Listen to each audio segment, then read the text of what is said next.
هانتوما اخوتي شوفوا شحال بطاطا اخا حمزه ليلي 7 دراهم ياك مطيشه 3 دراهم 4 دراهم بالراح باش يسمعوا 3 دراهم هاد مطيشه ستيتو هادي 800 دراهم تبارك الله بصله خلاص 6 دراهم بصله 6 دراهم السوق بالتفاح والبطاطا والبصل واللحم وكاع وانتوما ما طارلكم والو. كانت سلعتكم ما يقبلهاش الشعب الجزائري. نقول لك علاش، لانه سلعتكم رديئه بالمعنى. ما تكذب عليا ما نكذب عليك، ما تعرفوش تخدموا الجزائريين. حنا ما نعرفوش نخدموا شغل تاع رانا شفناها كيف تصدروها حاجه مليحه وشابه، كي تبيعوها للجزائري تبيعوها له حاجه مغمله كيما نتوما. بعد تجي تقول لي زعما يكذب عليا الفلاح. اروح.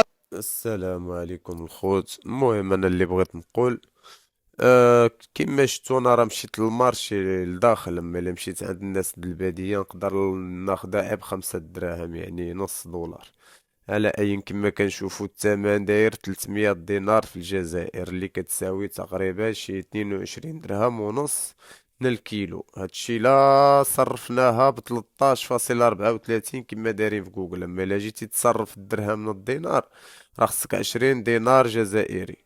خصك 20 دينار جزائري باش تقدر تاخد درهم واحد، حيت العملة ديالو ما مقبولش.